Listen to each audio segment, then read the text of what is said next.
All right, guys, welcome back to the Riverhogs franchise. As you saw last episode, we lost a heartbreaker in the AFC Championship against the Jaguars, blew a 17-point lead in a game that kind of epitomized our season. So with that loss, we're now headed into the offseason, but this video is actually going to be more of a season recap. And first, we have to get right back into the playoffs and find out who won the Super Bowl. But before we do that, we have to figure out who else advanced to the Super Bowl from the NFC side. And with the magic of a screen wipe, we see that the Los Angeles Rams took down the Cowboys 17-14 in the NFC Championship and advanced to take on the Jaguars. And your winner of Super Bowl 54 is the Jacksonville Jaguars. They take it by a score of 19-14 as the GOAT Blake Bortles throws for 230 yards on 22 of 33 passing. D.D. Westbrook catches 7 passes for 87 yards and was the recipient of both touchdown passes. Meanwhile, on the Rams side, they only gained 300 total yards,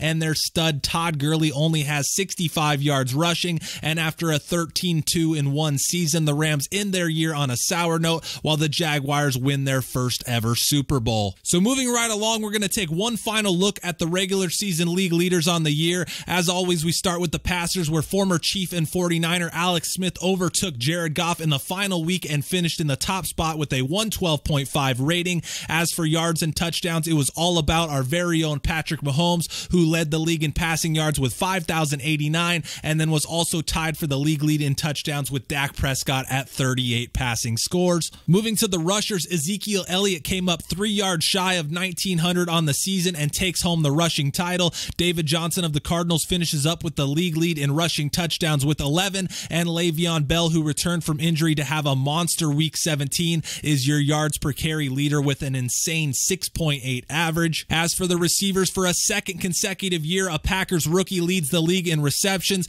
Last year it was Marquez Valdez-Scantling, and this year it's Curtis Gorin, who finishes with 105 catches on the year. Tyreek Hill had a torrid start but slowed down during the stretch run of the season, but ultimately ends up as the receiving yards leader with 1,405. And then lastly, Emmanuel Sanders of the Broncos ends up as the league leader in touchdown receptions, ending the season with 15 scores. And then lastly, for the leaders, we have the defenders, where our own Anthony Hitchens led the way with 150 total tackles for our very, very bad defense.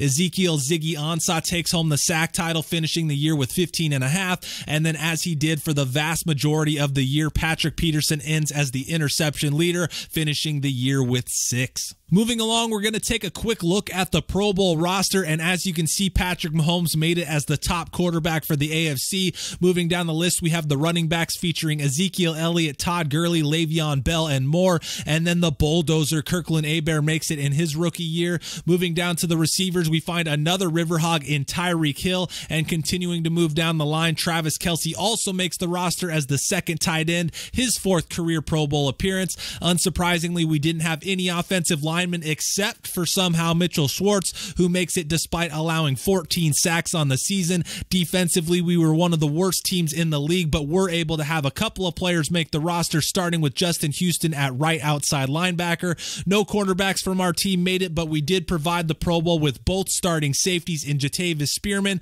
You still out there, Scott? And Eric Berry also made the Pro Bowl. And then rounding out the roster was Harrison Butker, giving us a total of 9 Pro Bowlers on the year. As we move along, it's now awards time, and we start with the biggest of them all, and your 2019 Season 2 MVP is Patrick Mahomes. As you guys saw earlier, Mahomes led the league in yards with 5,089 and also led in touchdown passes, where he had 38 to just 15 interceptions. Mahomes threw in 286 yards and 2 scores on the ground and takes home his first MVP award in just his second full season as a starter. Moving to the rookies of the year in the AFC, the winner was Scott Cleveland of the New England Patriots. Cleveland had big shoes to fill after Tom Brady's retirement, but after one season looks every bit the part as he takes home the Rookie of the Year and currently has superstar Dev. Cleveland threw for 4,479 yards on the year and had 23 touchdowns to just 10 interceptions. However, despite Cleveland's big year, the Patriots were only able to muster out a 4-12 record. On the NFC side, it was another quarterback with big shoes to fill, as Julian Casa of the New York Giants Giants takes home the NFC Rookie of the Year.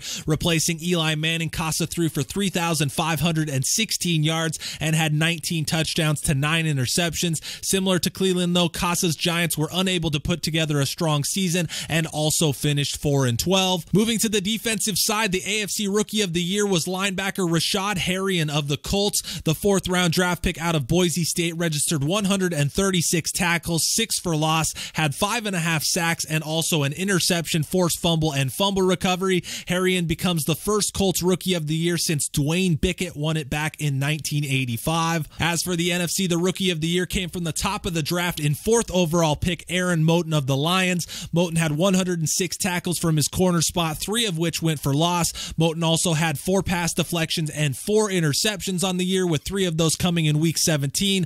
Moten becomes the first Lion to take home the award since Ndamukong Suh did in 2010. And then lastly, for the awards, Coach of the Year goes to Sean McVay of the Rams for the 2nd consecutive season. After leading them to a 12-3-1 record last season, McVay led the Rams to a 13-2-1 record this year and took them to the Super Bowl, where you guys saw at the beginning of the video they fell 19-14 to the Jaguars. McVay becomes the first coach to win the award in back-to-back seasons since Joe Gibbs did it for the Redskins in 1982 and 1983. So moving along to our player stats, we only had 2 players throw passes this year, and by now Patrick Mahomes' stats have been well documented, but Chase Litton also got about a half of playing time in that Chargers massacre towards the end of the season. That half was also the only time that Mahomes missed all year long, so that was good to see. On to the rushers, we see a very running back by committee approach, as Brandon Oliver actually ends up as our leading rusher with 731 yards and a 6.2 average. Spencer Ware, however, was our carry leader and finished just behind Oliver in yards, and by the end of the season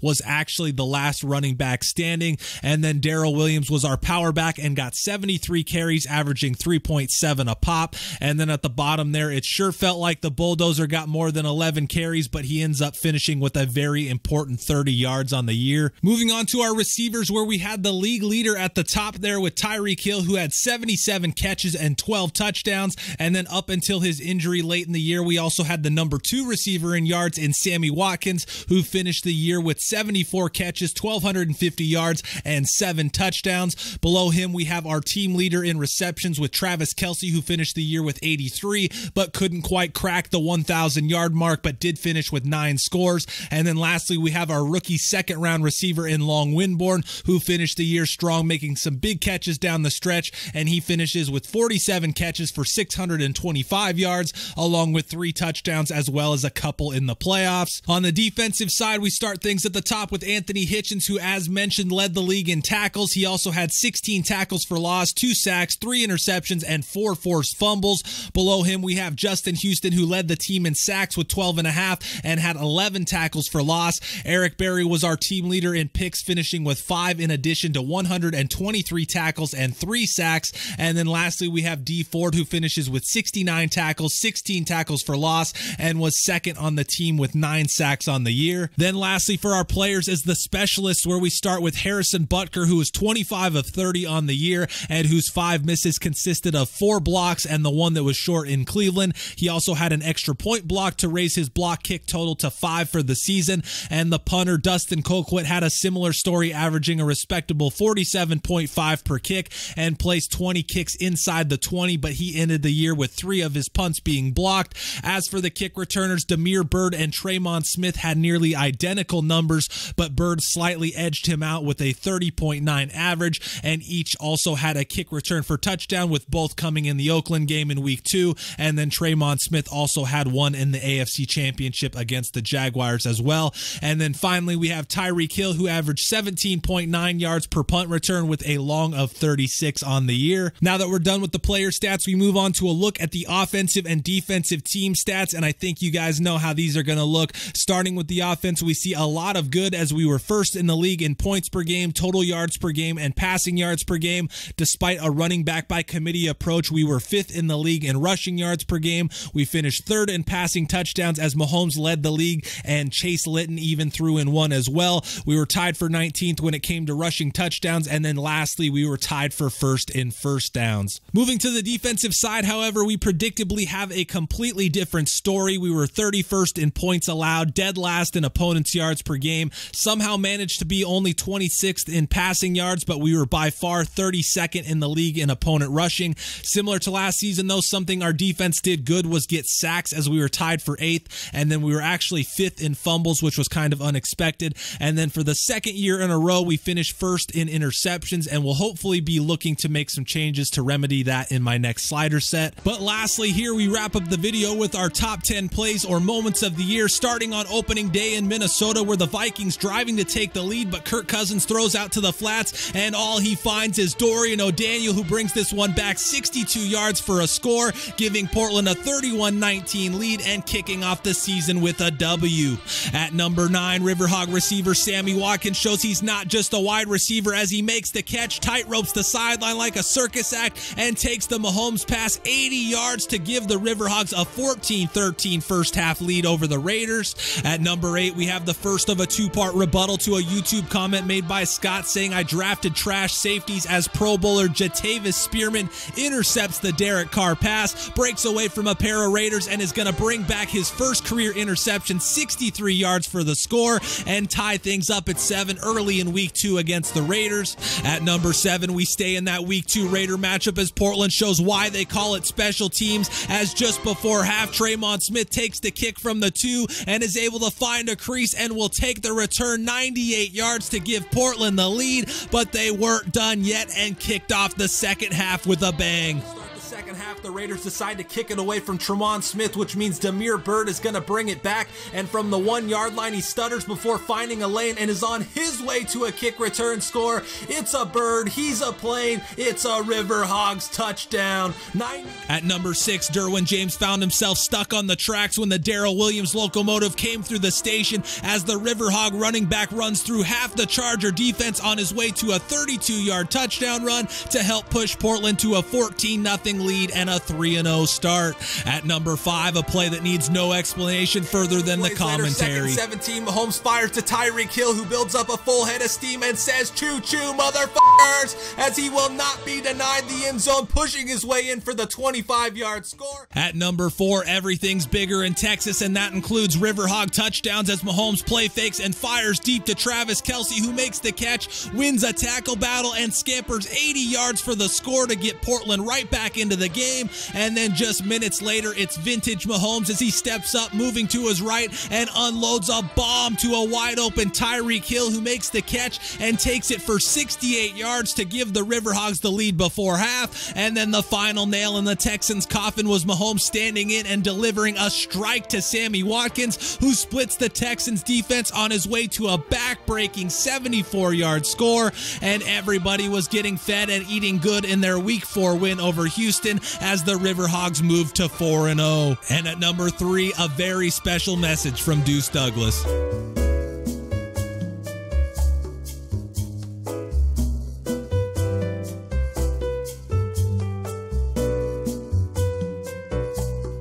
Then on 2nd and 3, Carr looking to throw, steps up and throws late to the sideline and right to rookie safety DeAndre McCray, who is going to take his first career pick back, 71 yards for the score. How you like them apples, Scott? You can catch DeAndre in the end zone, Scott. Here's what DeAndre thinks of your comments, Scott. Riverhogs take a 34-16. At number 2, we find ourselves in the divisional round as Mahomes moves to his right and fires a strike to Tyreek Hill for the 11-yard score, giving the Riverhogs the lead over their division rival Chargers. Portland would go on to win the game and advance to the AFC Championship. But at number 1 and taking the top spot, it was labeled as a date to remember, because for the first time in NFL history, a player accounted for 8 touchdowns, as Patrick Mahomes showed exactly why he was named the NFL's MVP, as he ran one in and threw not 1, not 2, not 3, not 4, not 5, not even 6, but 7 touchdown passes in total, with 4 of those going to Ricky Seals-Jones in Portland's 56-38 Week 12 win over the Broncos. But that's going to do it here, guys. Off-season video will be next, and we'll have some more stuff than last year's off-season.